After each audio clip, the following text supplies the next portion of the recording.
here with Mad. I had all of their NFT strategy and some of the art curation here with the team.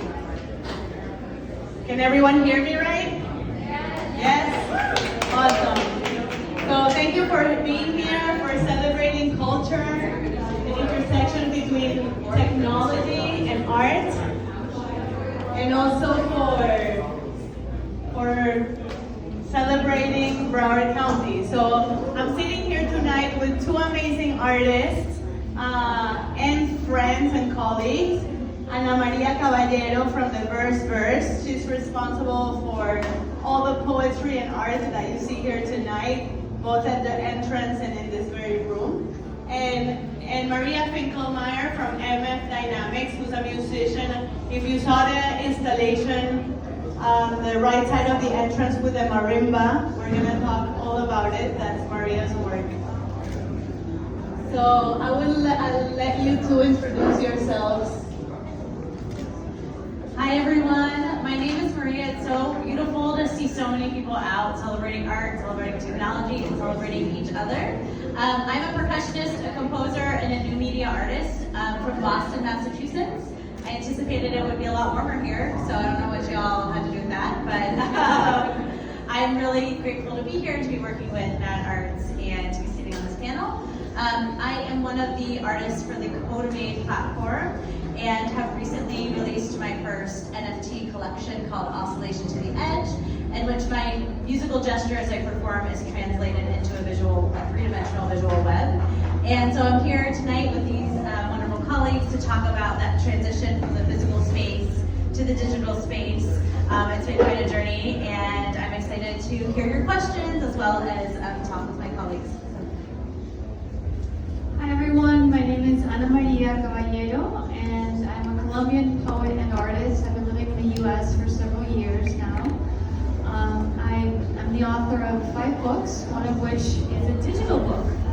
And I'm here to talk about precisely that, how literature can be empowered both creatively and economically and collaboratively by the incredible opportunities that are really rich in Web3.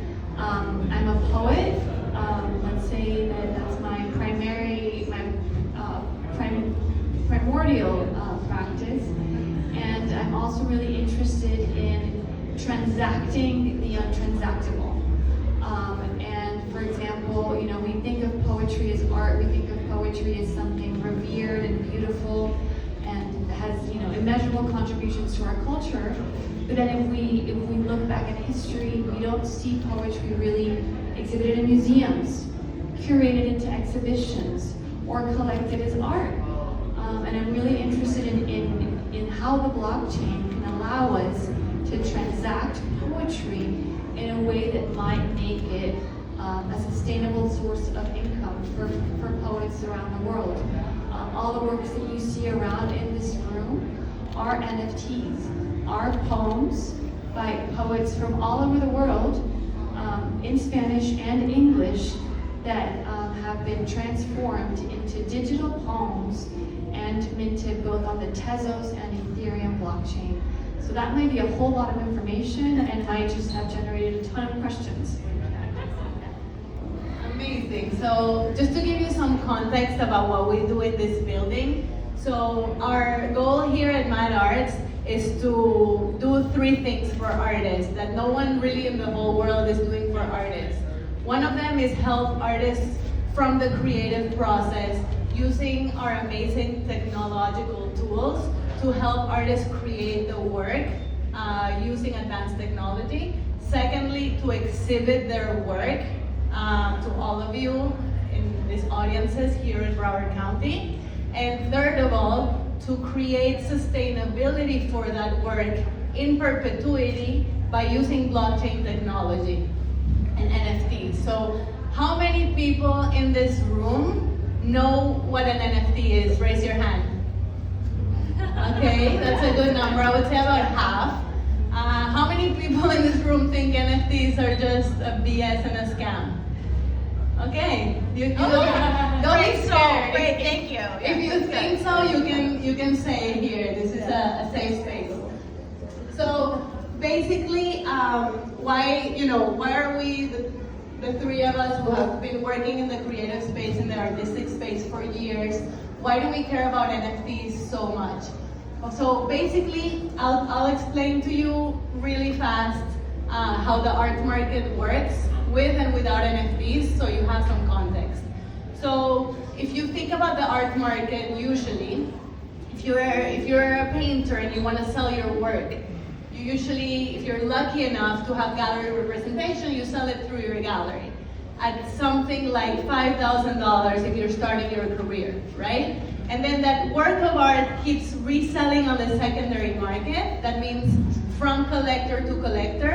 And if the artist is a good artist, it keeps appreciating in value. So one day, 20 years later, it might be sold at an auction house like Christie's or Sotheby's for $90 million. Like we all see in the news certain pieces of art that are historical, that from living artists that are sold for millions of dollars.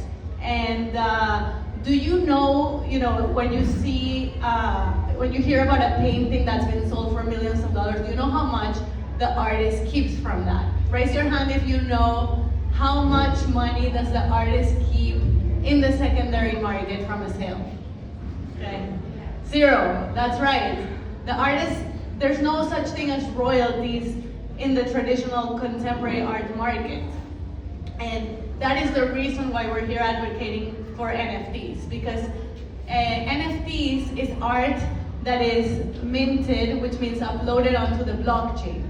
And once you upload something into a code that is a chain, you can see exactly one transaction after another.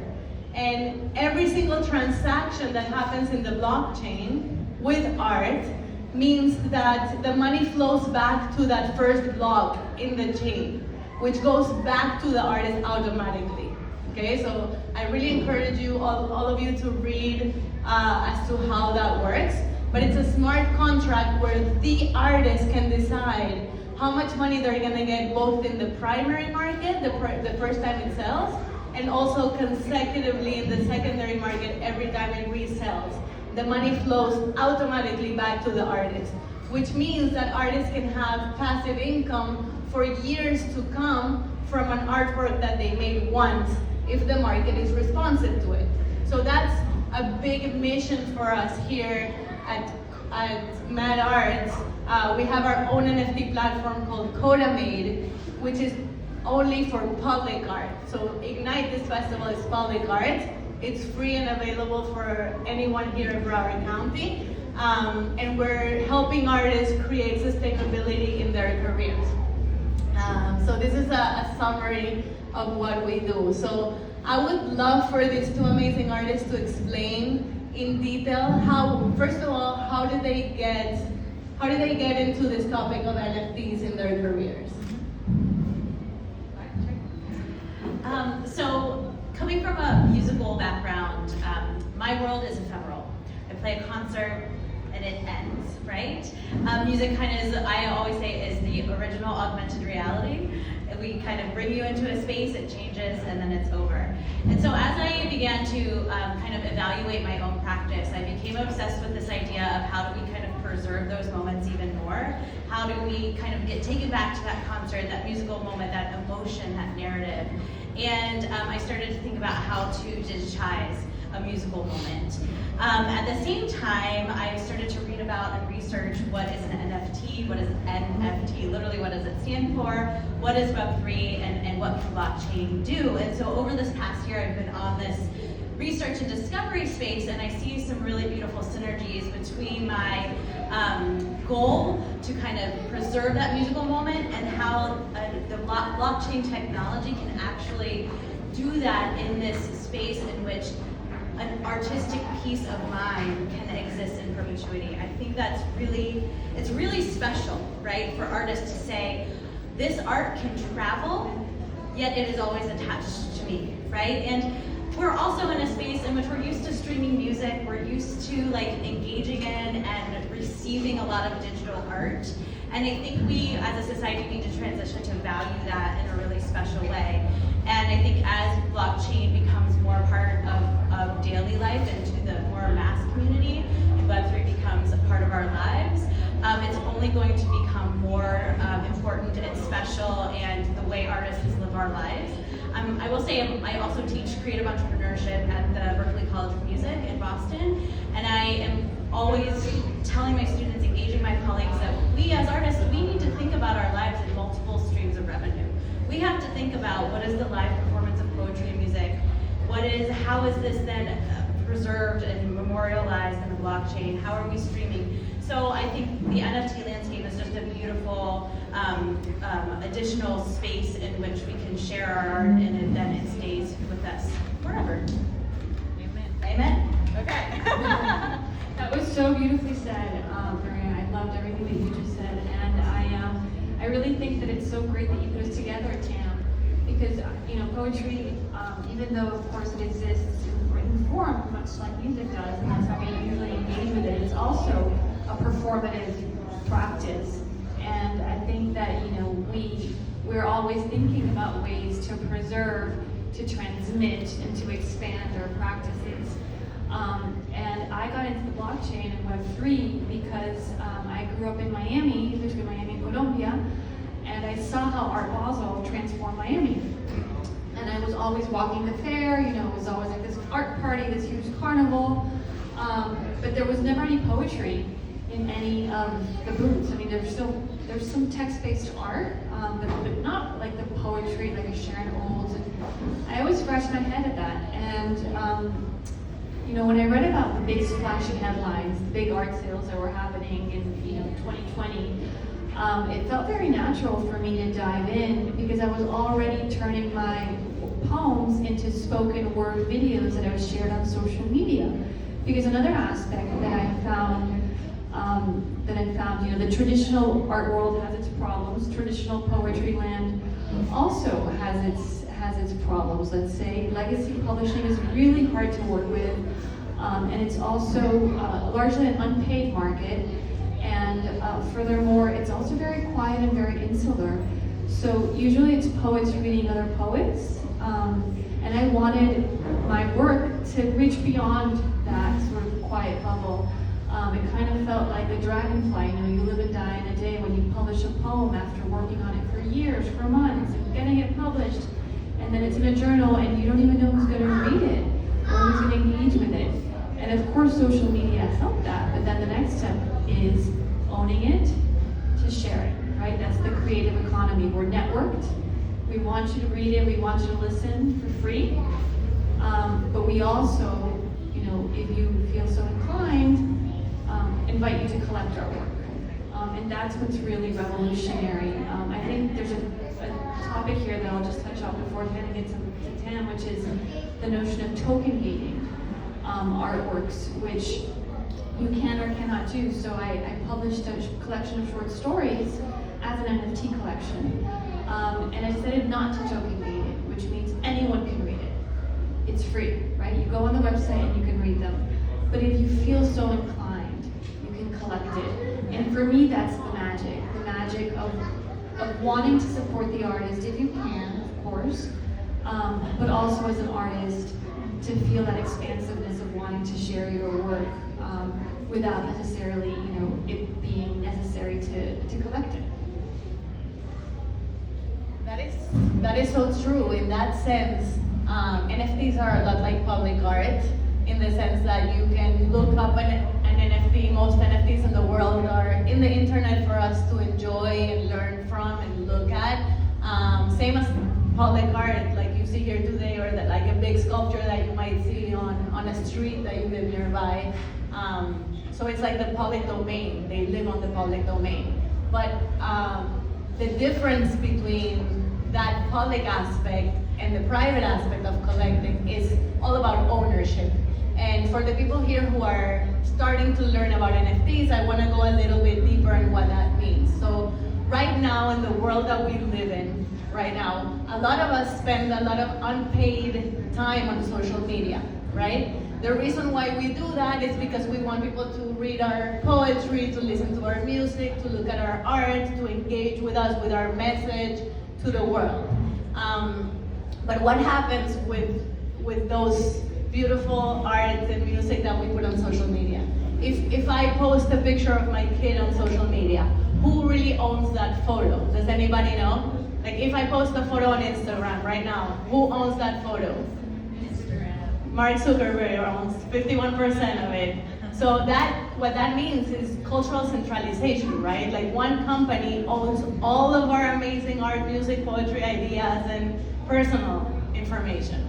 So what the blockchain is trying to do, otherwise known as Web3, which is the third wave of the internet, is trying to allow you, all of us, to own our own art, poetry, music, and kids' photos online or whatever we want to do online. And when we upload our amazing art and ideas and contribution to society onto the blockchain, there is a specific digital wallet that has that specific file at a specific time. So even if it's out there for everyone to enjoy, that doesn't mean that person owns it. The person who owns it is the person whose digital wallet is on. And that's a huge difference in terms of a concept of who owns the internet and who owns the data. So it's not stored in some Amazon warehouse somewhere. It's stored in a lot of different computers, which means it's decentralized. And so Web3 is trying to build a much fairer internet where we own our data. So that's really what we want to stand for here tonight, like allowing artists to own their data, which means they can monetize from their work in a fair way for perpetuity. So with that, I wanted to ask you two different questions to each one of you. So to Maria, I want to ask you to tell us exactly how you create your NFTs, the process, of you wearing that amazing motion capture suit, and what does those webs that people see in that room mean? Like, tell us the whole story. And to Anna, I want to ask you, because you have so much experience with NFTs already, like how have NFTs changed your life financially, or artists that you work with? How have NFTs changed your life? Excellent. So my installation is called Melody Figments, and it's up in the corner. It's that large instrument that looks like a xylophone. It's called a marimba. It's the sister of the xylophone, and the bars are just thinner, so it has that warm, resonant sound. And so I've grown up playing that instrument professionally. I've toured internationally, playing live concerts in this kind of contemporary classical electronic music space. And again, over the past year in this journey, I've been thinking about what is my offering as a visual artist as well. I think very deeply of how I move when I play the marimba. I'll give a concert tomorrow, and you can go and you can see each other play the marimba now, but I've been trained very intensely on how I move my body and how I move my hands to get a specific sound. And so I started to think about the nuance of that gesture and what would happen if that gesture was turned into a visual web, into this visual space, and essentially this moment that could kind of hug you. And then I met the team here at Mad Labs, and they just happened to have a motion capture suit hanging in the closet, and they said, hey, try and put this on. Let's see what your motion really looks like. And so through those multiple data points that are on my body, we have coded a program in Unreal, which is a gaming platform, and we kind of just told it a whole bunch of commands to create these generative webs that occur as I perform the music. And what is really important to me is that every performance I give in this space, we're kind of transitioning to use a camera, so I don't have to put that ultra sexy suit on every time I do this. But the idea is that every performance, every web will be different, because every musical moment is different, and every moment in the live space has the live human touch. So my goal over the next few years is to continue this practice, to kind of research and develop this practice so that my collections become these preservation of that very nuanced, specific musical moment. So we can kind of go back, and I kind of call them the ultimate merch. So you can imagine going to a concert, seeing this moment, and then kind of owning that moment. There are no men, no Let's just children pause. This is beautiful, let's listen. with soft worries, no confidences or shared will, But when I blow the lonesome wind, the wooded land breathes in. Together we become the ancient word, a God released. The public, born of the first stone, I am witch, spellbound by small I mean, I do just want to enjoy your elements. poetry. Snails in the throat, birds on the lip. There is a hiding behind the trunk of a dead tree, a memory of mourning, a reckoning.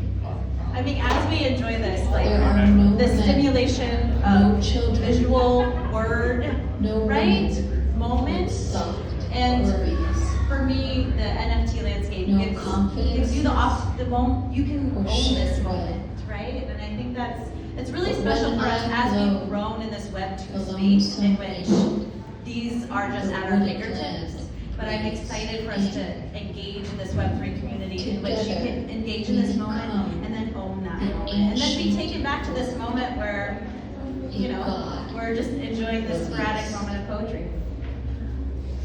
Well, I guess I'll speak about this piece to The answer your public. question, Pam. born of the So, first you know, stone, being a poet I in am Web3, I would rich. say has allowed me to quit my day job. You know, as a poet, you never expect to make a living from your craft Snails because in the it's throat, not something you can really birds do, unfortunately. on the lip.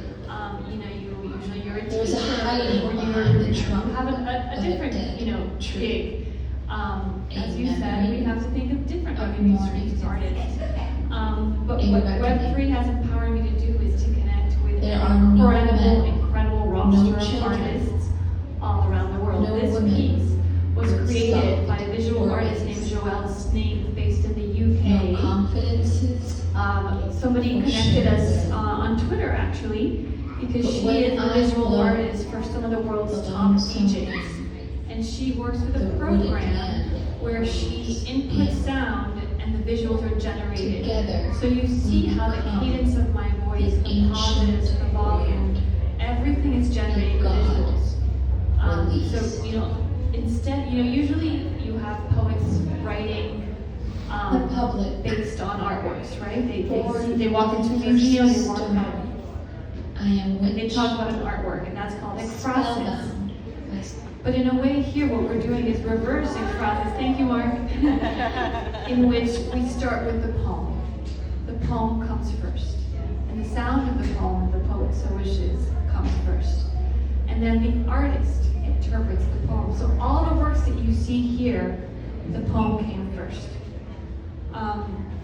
And so the artist, you know, can, as you see, the diversity is massive. There's sounds, some are stills, some are videos, some are GIFs. And, you know, all of these poems are transactable. So even if you couldn't say that perhaps anyone's, you know, quit their day job to become a full-time poet based off NFTs, what you can say is their work is being exhibited internationally. This poem that you saw, The Public, was commissioned by a music festival in Belgium. It's been exhibited at Unit London, one of the top galleries in London. It's been exhibited in CADAF, the Contemporary and Digital Art Fair in New York. It's been exhibited during Miami Art Week at the Gateway. I think you saw it there, Tam. It's been exhibited now at Ignite Music Festival. It's literally toured the world. This would have never happened. This was a poem that I wrote. I published it in my first book of poetry, and it lived a very quiet life until it encountered Web3, and now it's just had this whole, you know, life beyond the page that I always dreamed about for poetry to be connected and connecting with audiences that are of all ages and not just the typical, you know, reader of poetry who goes and looks for a copy of, you know, the latest Kenyan Review online, which is again a small insular community. So what I think that Web3 has really changed, Tim, is the way that I connect with audiences.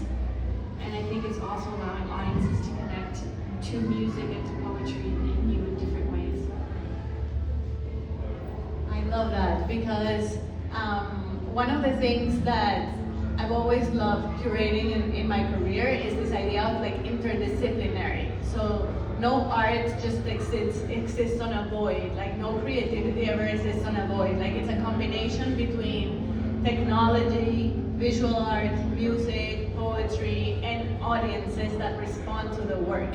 So I think that the time in history that we're living right now makes people be even more responsive to like interdisciplinary work in a way where maybe 5 years ago people wouldn't respond to poetry in a way that they do now when it's combined with visual art and technology and like elevated into such a relevant platform for our generation. And this is why a lot of people are calling this age like a renaissance, because the last time we had a renaissance in the 1500s, it was because of technology. It was because of the printing press and because of the ledger, which was the accounting system that was introduced at the time, that allowed for people, to print information, so people didn't really have to depend only in the church and the royals to get their information, but everybody had like a decentralized access to it.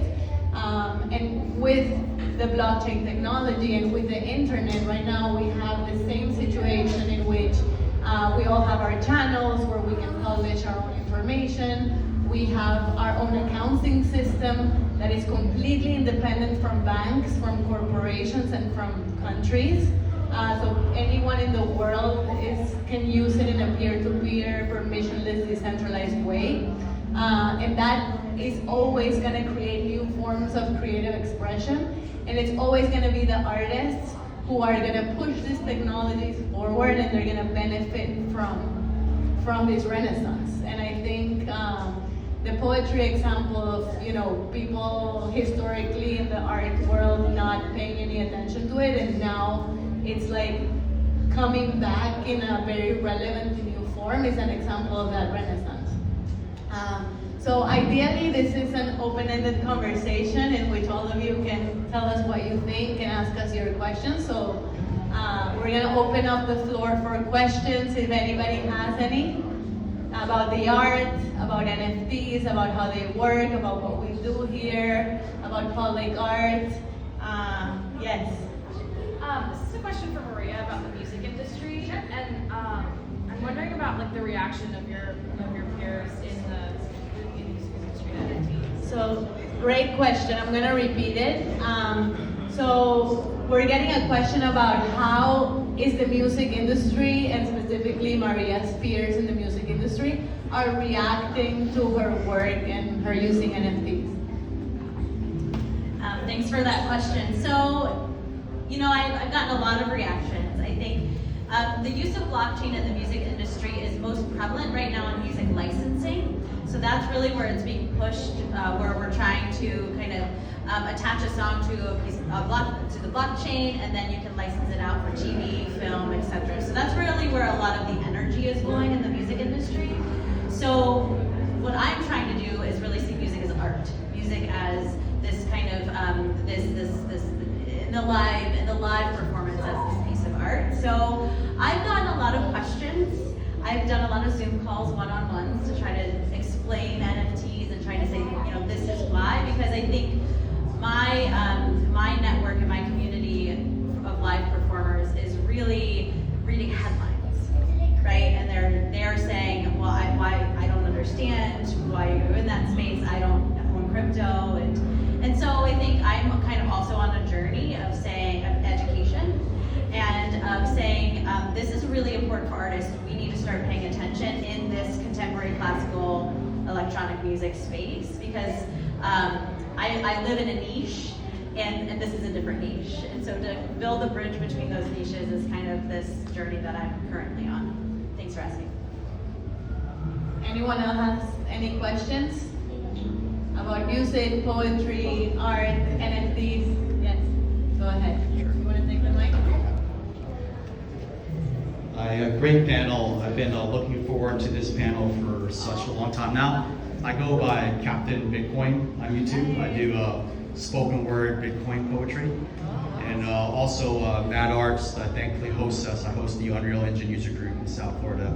So we got to check out your capture suits and everything. So my question is, we literally just finished the North American Bitcoin conference today. So we all came in as an after party to come up here to Broward and everything. Oh, I live in Broward, but so it was like really instructive to see the real world use cases, especially from a poet and the professor and the curator angle too. So one of the things that I've seen as things are changing now from this time last year, like last Ignite and this Ignite, is the tokenomics of these projects is changing. Like, for example, the blockchain games, I think people realize the tokenomics are inherently inflationary, so they're bound to collapse. So what are you seeing, like you're talking about streaming, for example? So I understand token gating your work, right? But if you're a collector or a curator, how do we actually have ongoing revenue, maybe even daily revenue for the artist in a tokenomic system that isn't inherently inflationary and is not going to work out long term with that inflation? What a great question. So for those in the audience, and I'm gonna try to explain it even though you probably could explain it better than me, like when you say tokenomics, you mean what are the economic decisions that we're making when we're launching these NFTs, right? Like how many are there, what's the price, what's the utility behind them? No, I mean the ongoing, like the Federal Reserve, right, is trying to adjust interest rates, like the ongoing to keep the in-game economy going, or the inverse thing going after the day one sale. Yeah. How do we keep the project going?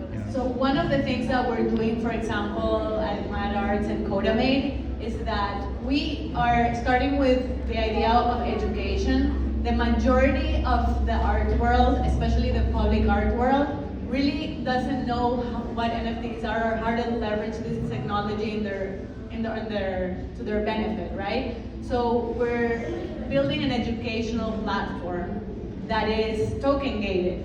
So we're teaching people how to use these tools by allowing them to use these tools, and also by allowing them to talk to artists and work with artists and do workshops about not only how to fabricate these digital pieces, but also how to mint them, how to put them in the blockchain, what does this all mean, and to come up with their own ideas that are relevant to them. So we're doing this by creating like a subscription model in which people who from the public art world, whether they're artists or they're public commissioning art agencies like Broward County, for example, or collectors who are interested in learning about how to collect a digital piece that is connected to a physical piece, for example. They can do all of this by being part of a subscription model that is token gated. So this allows sustainability for the project. It allows us to educate all the public that is going to keep this project going, and at the same time it's going to allow us more successful launches when working directly with artists, and we're working directly with cities and other agencies that are commissioning public art so that they can leverage NFTs. So one of the ways that we're doing that, for example, is that if you're a city who has a budget for public art, and say you have a $1 million budget to create a big sculpture by the beach, for that same 1 million that you would get a physical piece, you can also get a collection of NFTs that is connected to the piece, right? So the city buys it from the artist, commissioned in the primary market, and then they can resell it in the secondary market. They can recover 10 to 20% of the cost that they're investing in it.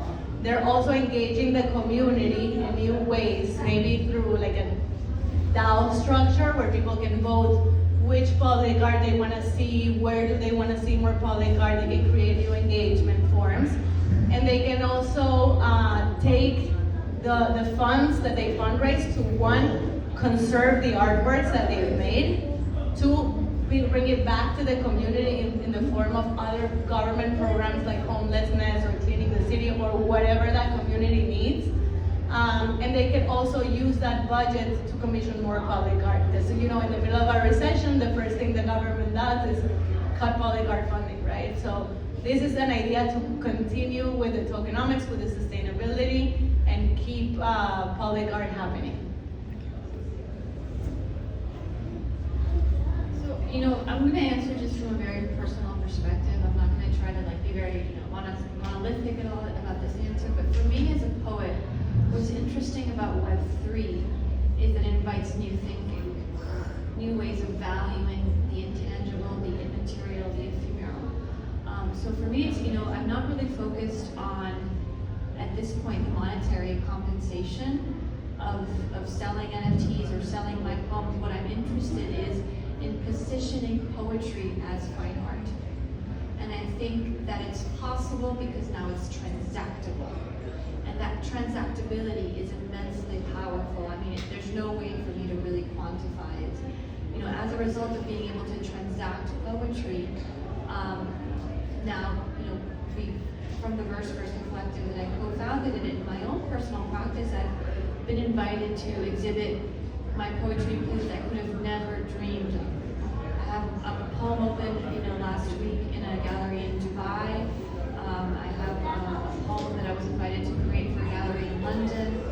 I'm preparing an exhibition for an incredible gallery in Paris. And if the pieces sell or not, for me, is secondary to the fact that they're going to be making a statement about poetry as art. And I think that, to answer more your I think logistical question is there's more and more I'm seeing these platforms such as MoonPay, which I'm sure you're familiar with. So MoonPay, what it does is it bridges fiat or dollars or euros to crypto. So for example, if you want to purchase a digital asset, because for me, even the word sometimes NFT doesn't even describe what I do. I do digital fine art. I do digital fine poetry that is transacted via the blockchain to give a proof of ownership. Whether or not that transaction by the end collector is paid in dollars or in blockchain, in Bitcoin, or in Tezos, or in ETH, is secondary to me from the fact that they are feeling inclined to collect it because they believe it's worthy of such an act. And I think that more and more we're going to see platforms like MoonPay, like Verizart, for example. Verizart is a platform that is working with contemporary art galleries interested in doing what Codamate is doing, which is taking digital fine art and making it transactable as NFTs. And Verizart also uses dollars. So, I have a really good friend who's been a digital artist for a long time, and what he says to me is, Anna, before I used to give my collectors a really good looking USB. But now, it's a transaction that's recorded on the blockchain. Whether or not that transaction is in dollars and fiat and Bitcoin, whether or not ETH goes up and down, the fact that it's happening, for me, it's only the beginning, right? And then, everything will flow from that. That was beautiful. Yeah. So, anybody have one last question before we? Of course. Hey guys. Hey. I love the neon necklaces, by the way. Yeah. Thanks, So- Dad. Yeah. So I was talking to someone about this today, actually, and I think you were hitting on this a little bit. Can you go into a little bit more detail about the decentralization of culture aspects, maybe, and the spreading of exactly what we were talking about, like the freedom for the artist, like because of the nature of being able to spread so many copies or different projects or the economics of like a system, right? Like the actual structure of it, like how that impacts the art and getting to more people, if you can. Thank you. So, I think through the blockchain has changed everything for artists, in my opinion. I don't consider myself objective because I'm very bullish on the subject. But if you're an artist or even a collector or a museum or a gallery or any player really in the art world, it's going to be much better for you to document every single piece in your collection in the blockchain, where you know exactly who, how, when, and why it was created at a certain given moment. And then you can make that smart contract however you want it for perpetuity than just having a piece of paper that says, this is your proof of authenticity that this work is real, which is one, really easy to forge, two, really easy to lose, and it doesn't, it doesn't mean that the artwork is real. So I think, people think the blockchain or NFTs are only for digital art, but they're also a really good example of a digital version of a physical piece that really serves four purposes. Like the reason why it's hard for people to wrap their brains around NFT technology is because it's so powerful. It's almost like your bank and the internet had a baby, and it serves all of those purposes at once. So it allows, it's the digital art itself. So the NFT is the file with the digital art itself. It's also the certificate of authenticity for that piece. It's also a smart contract that allows the artist to say how much percentage they want to receive for the sale of that piece, both in the primary and secondary market for perpetuity.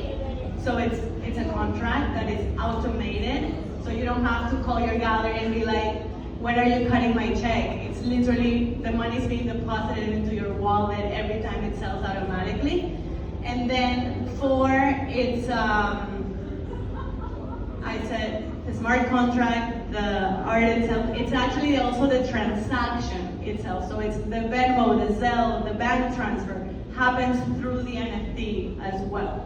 So it's incredibly powerful technology which cuts middlemen of all kinds. Like, honestly, a lot of galleries are seeing, are having a hard time now in the art world because artists can just go and mint their work as an NFT and say, my painting now comes only with the transaction of this NFT. So they don't really need as many middlemen who take, galleries traditionally take 50% from the artist, which is a lot. In the NFT world, there's already a standard where NFT platforms, which are marketplaces, take something like 10%, some of them take 2%. So the numbers are completely different for artists. And it's just completely revolutionized the art market, and anybody can mint an NFT. There's no gatekeepers. There's much less curation, to be honest. Like, the role of curators is changing, the role of galleries are changing, and it's becoming much more of a decentralized aesthetic where anybody can mint an NFT and become an artist if the audience responds to it, and anybody can become a collector without anybody else's permission. So just much more democratization, decentralization, permissionless technology all over. Anybody else want to say something about that? One thing that is really interesting, I think, is also anyone's becoming a curator too. And that's, I think, the role of the curator is evolving, which is interesting. It's something that, I don't think anyone has the final word or say on, but to think that that any of us can be curators, obviously we want to look at history and acknowledge the history of art movements and come from an informed place. But it is also a democratization of who gets selected, of who gets invited to participate. There's a very, very prominent voice in the crypto art world. That's Artno, one of the biggest writers. And he, his definition of crypto art is it's what happens when everyone gets to participate. And I think that's a really beautiful definition. I agree.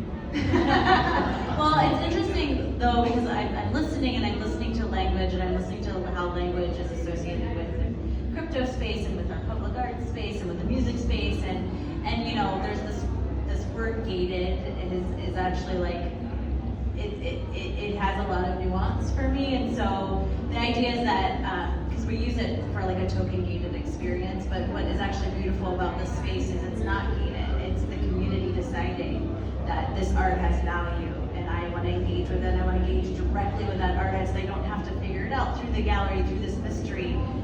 Go on Twitter, and there's the artist, like bearing our soul, right, to the community. So I think that's what's really beautiful about like the times we're living in right now, because the artist, the creator has that control, and that's a really powerful thing. Power to the artist.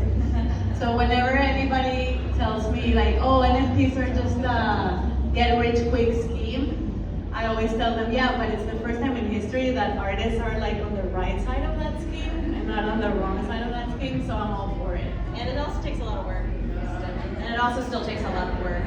A lot of work.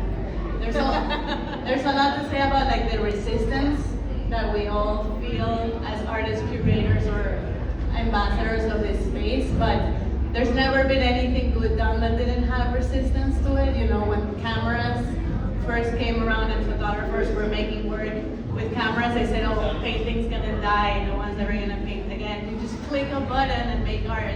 But that's not what happened, right? So there's no point in resistance. This is the future and it's here. So thank you so much for listening.